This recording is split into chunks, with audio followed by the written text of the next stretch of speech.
Hello, my name is Charlene DeChico.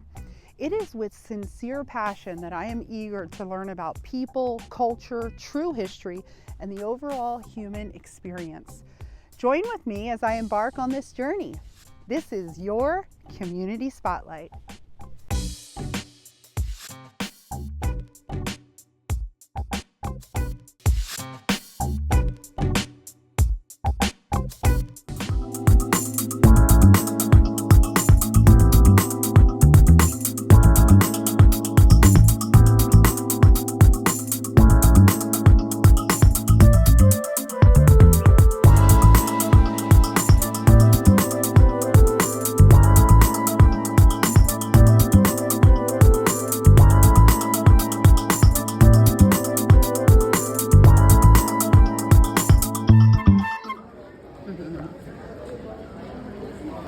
I am the 7th through 12th grade high school principal. We're glad to see you guys here. We have Surrey, Parshall, and Newtown here right now, with White Shield and Twin Buttes joining us later. First off, we'd like to start with our honoring drum song from our 7th grade class. This is their 7th grade culture class, so they practice pretty much weekly with Mr. Brady.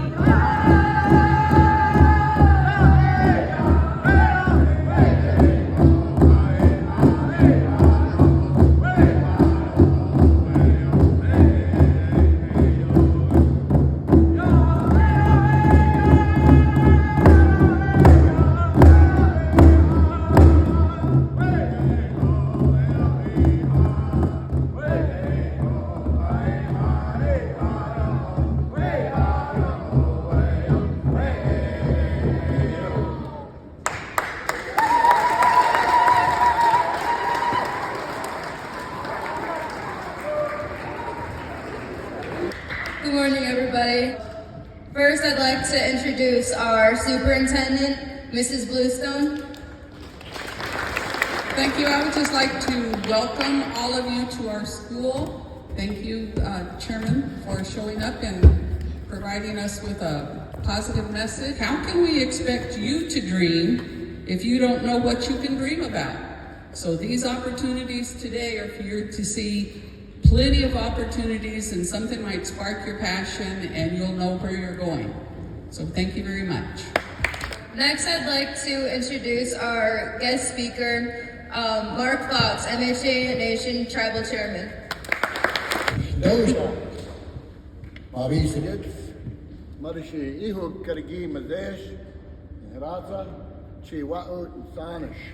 So I wanted to say hello and good morning. A good day we have today, a good day.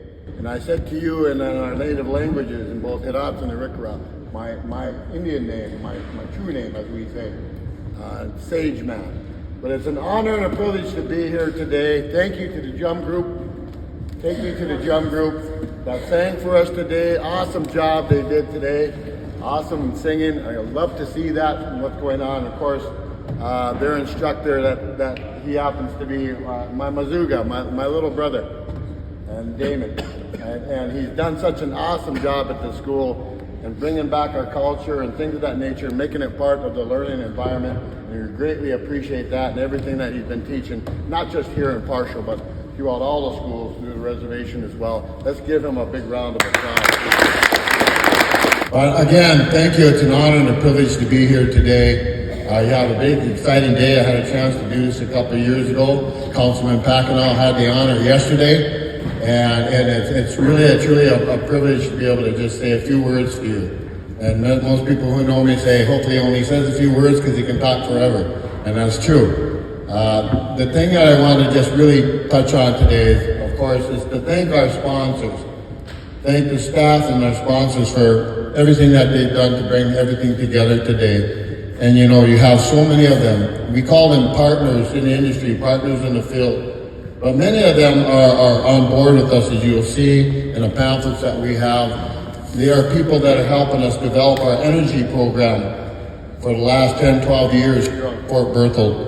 Very critical and important, you know, in companies that you have listed out here, you know, Marathon, you know, Hess, the Petroleum Foundation, all the different Cord Energy, One Oak, all these other companies as well that are really helping us. North Country Oil, just a few blocks away as well. All these partners, all these industry partners, they help sponsor things like this, but this is not the only thing.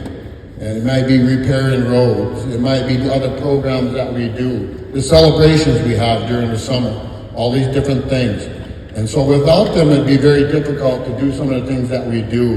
And so we want to show our appreciation to companies that come here, take the time, not just today, but all year long, to do things for us, to help give back to the community. Let's give them a big round of applause, please.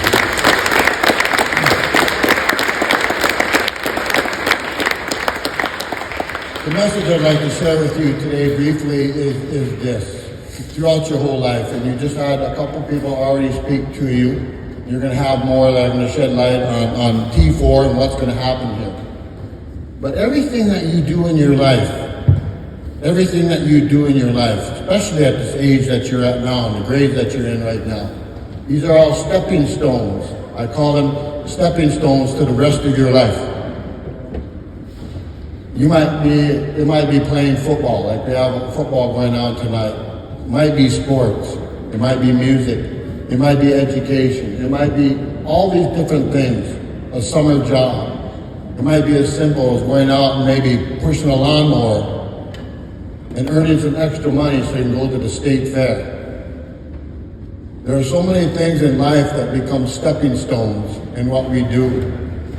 And so you always want to make sure that when you have an opportunity, and that's what I'm here to speak about, don't miss that chance and opportunity to do something. Myself, I used to be sitting exactly where you're sitting now.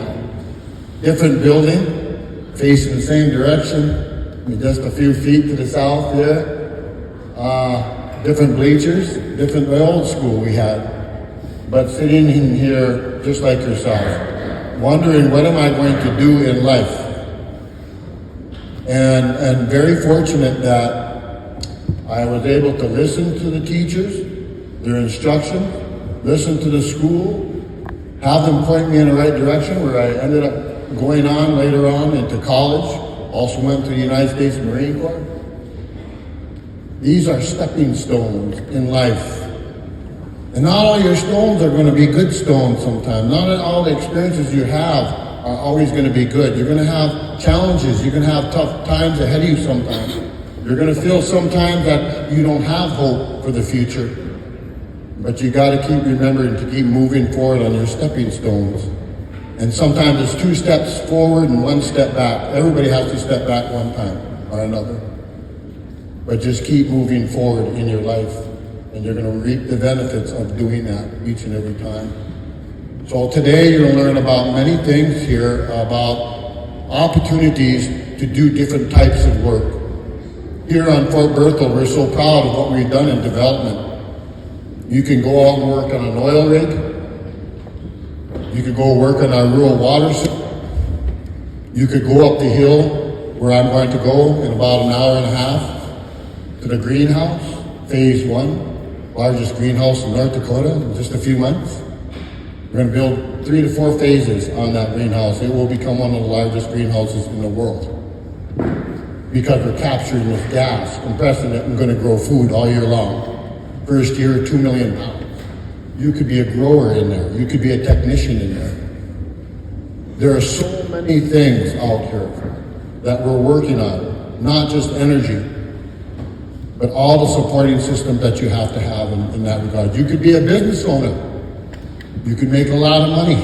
Many of our individual people in the community and on Fort Berthold have done that. Started their own businesses, and some are millionaires today because they worked hard and started their own businesses.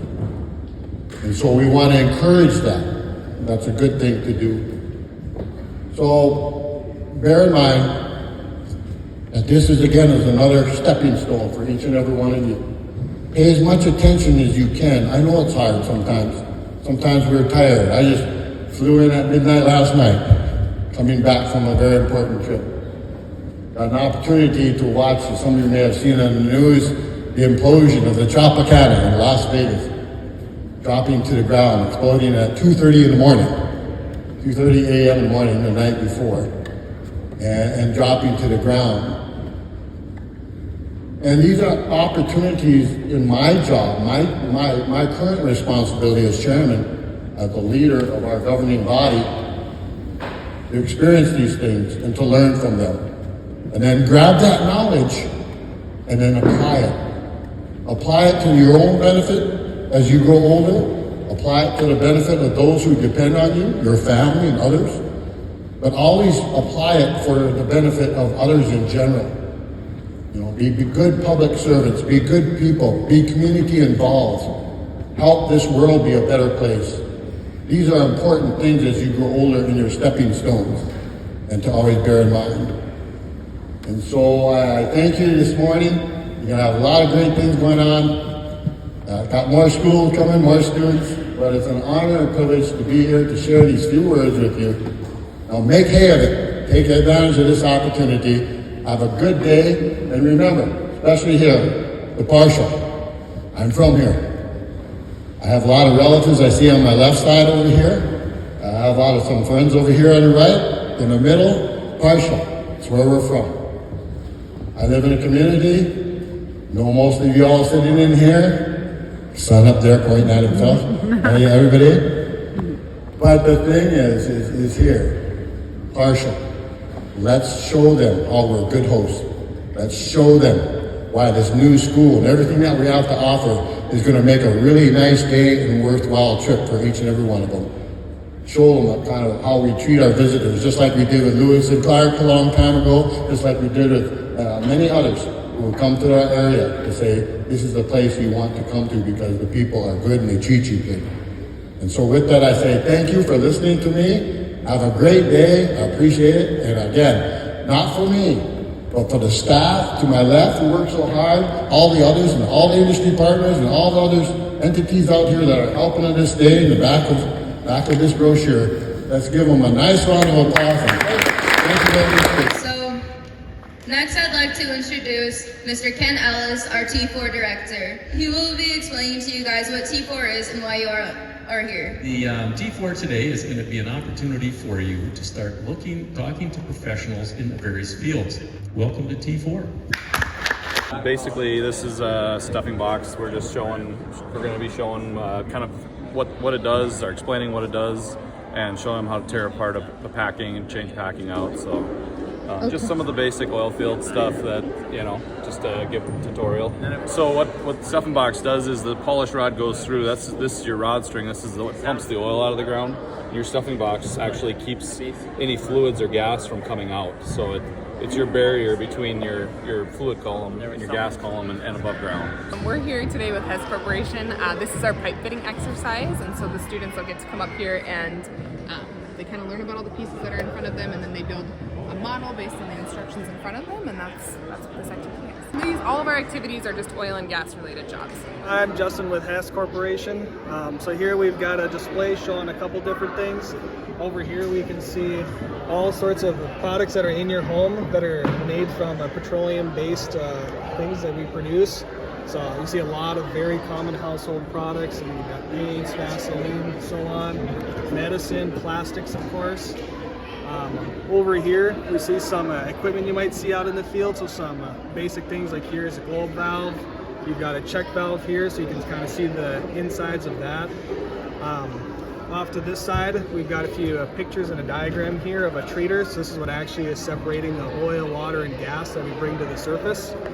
And then we've got a display here of a flame arrestor. And all this does is it keeps the separator at a certain temperature. And there's just some things here to keep it safe and so we can operate it without getting anybody hurt. My primary message is one, just to show how big of an impact oil and gas has on their daily lives with these products, and then also just kind of give a view as to what does it mean to kind of be out and work into oil and gas, so that they can kind of get a flavor and maybe an interest. So we're doing STEM outreach: science, technology, engineering, mathematics, and specifically we're focusing on geology and chemistry, as you assume. So with the geology section, I'm a geologist, so we're looking at a couple different rocks and the differences in their properties and how that affects how you can get minerals and resources from them. and then the jars are so that they can measure porosity and permeability in actual samples, and so get a feel for what those differences look like. And then with our chemistry sections, we're doing polymerization. We're making essentially gummy worms out of a couple of different liquids. You mix them together, they solidify quickly and form these stretchy polymers. And we're doing a flame ionization test where when you expose different ions to heat, they produce characteristic colors depending on which ion they are. And that's based on the atomic structure of those ions. So those are the four kind of activities that we're doing. Career videos posted onto some of these VR headsets, and they get a 360-degree view of the actual workplaces. And there's over 92 videos on here, and they're through Career View XR. Hopefully will give these kids like a real life experience. If they're involved or interested in something, now's their opportunity to check it out and see what the office looks like, or the outside looks like, or the field looks like. So.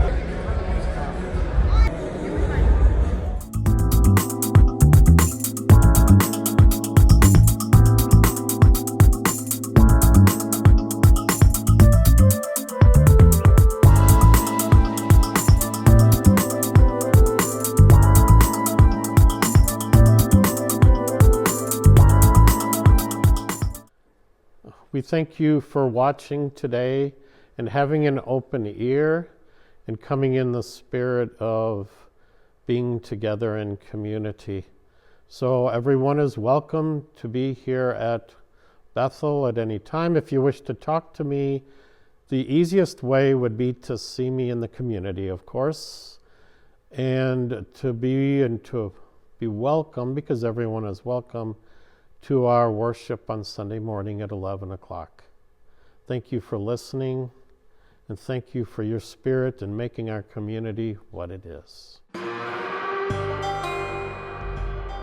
This Rough Rider rodeo that we're at today, the Berger family, Shad in particular, is the organizer, but this whole history of this area involves our nation.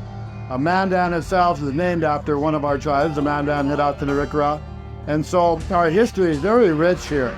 All the parks that we have here, all the monuments that we have are all symbolic of how we lived here for thousands of years. And so when we were approached to say, how would you like to put together a show, a rodeo show, in which we feature some of the cultural aspects and history, we said, yeah, of course we'll do that. So we became a major sponsor of this particular event.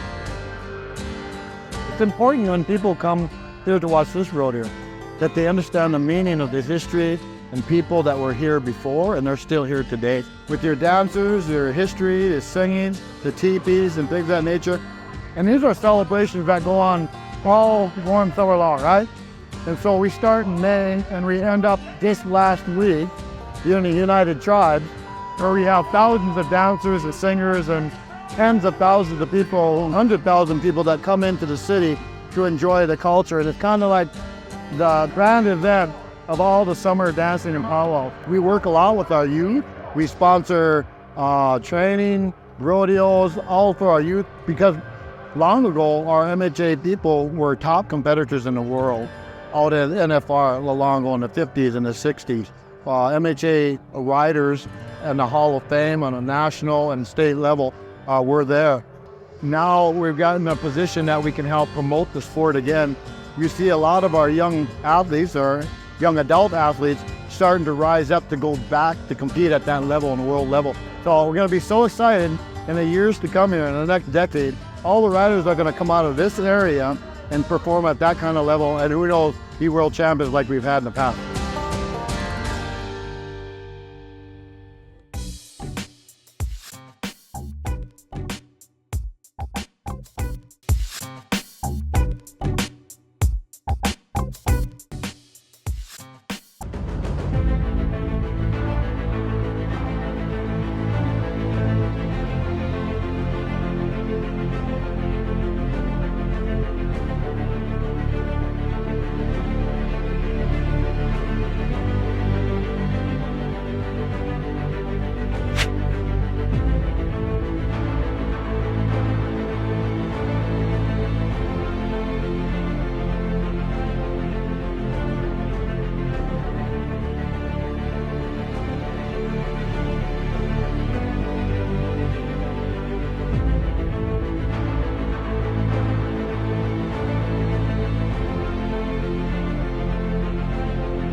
standing in the middle of a field, calling the police department, asking them to please call me back. I want to report my sister missing. But I didn't get a call back. When my mom asked me to start looking for her, that's when it really hit me. I'm like, oh my God, she really is missing.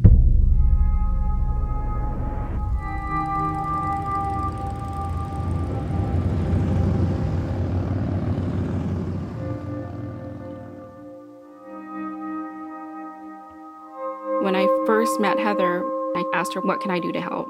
All right, 1, 2, 3. The Medicine Wheel Ride started back in 2019. Women were sharing stories about domestic violence.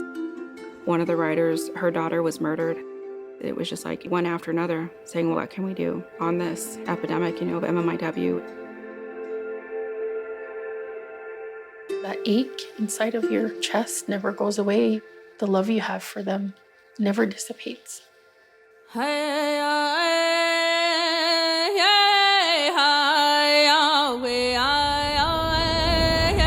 We believe in a cause, and that's what our patch on the back of our jacket represents. We represent sisterhood.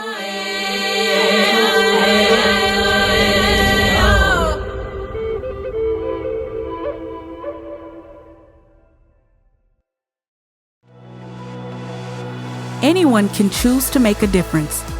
Whether you're a graduate taking the next step, a student forging a new path, a professional building a career, or retirees seeking new purpose, you have the power to make a positive impact. You can help people succeed. Rebuild after disasters. Protect the environment. Or feed the hungry. Not only will you make a difference for others, but for yourself. As you gain new experiences, opportunities, and perspectives on life, you can earn money for college, learn career skills, and make friendships that last a lifetime. Make a difference. Choose your future. Choose AmeriCorps. Great Plains Indian Trading on Main Street. Great Plains welcomes community members, visitors, and tourists to stop by and experience Indian country. NHSC College hosted a microgreens tasting and demonstration event led by Jessica Uran, who encouraged members to grow their microgreens at home. This class allowed students to demonstrate and see what they need to do at home to have their very own microgreens. Container. Yep. You put a substrate in it, whether it's this felt, clean potting soil, something to hold moisture and sprout a seed in. Okay. And then you'll take your seeds and just shake them out wherever you want on there. You just shake them out. Okay. And if you don't like, if they're too thick, you can add more. If it's too thin, you can spread it out a little bit. I don't like You that. don't have to worry about where they are. The plants don't care. That's my... I care though. Yeah, I know. So our type A likes to line it up, make sure it's just right, but the plants will grow as long as they have what they need. And that's just about right. So they're I feel close. like I'm very even here. And you can spread them a little bit. Yeah, They need to be close to each other, but not on top of each other. Okay. And then from there, you can use a spray bottle or a water bottle with holes in the top or a gentle watering can. Okay. And get it nice and wet. That way the seeds can sprout. And then you'll find something to cover this with, whether you have maybe a reused food container that has a lid. Okay. A saran wrap, I found the seed stuck too, so I found press and seal worked better. So you put them somewhere to germinate where? Oh, so ideal spot is on top of like a fridge, a warm spot. And if you're using soil, you don't bury the seed. You just sprinkle the seed right on top, You don't bury it. water it. They do need light to germinate. But on top of my fridge I literally crammed it between the fridge and the cupboard, and they sprouted in 3 days. It took 3 to 4 to sprout, so in another 4 days, if they're the easy ones, like a radish that grows really fast, it's ready to eat in 7 days. I can imagine. Once you take the lid off and you've got them outside in the sunny window, you need to check them twice a day to make sure they don't dry out. I've been watering twice a day. Jessica also provided resources and information regarding the health and wellness benefits of growing microgreens. class attendees were given their own microgreen kits and microgreen seeds to take home to try the experiment, as Jessica explained to them thoroughly in the class. She encourages students and community members to check out the college website or contact her directly about the next class or how to get more involved. Are you addicted to drugs? Narcotics Anonymous can help. If you are interested in Narcotics Anonymous and cannot make it to a physical meeting, or are wanting to experience the Fellowship of Recovering Addicts online, visit virtual-na.org to learn more about online meetings and meetings over the phone. Voting is important to our tribal communities to stand up for the beliefs and to the injustices that we as Native people in Native America have faced continuously. We have voices, and when things change, we need to be made aware of those things because we are overlooked all the time. We're intertwined. If we're going to be intertwined and be self-reliant on each other, it's best to have an election system that is fair. It's not going to change overnight, but we fight every day.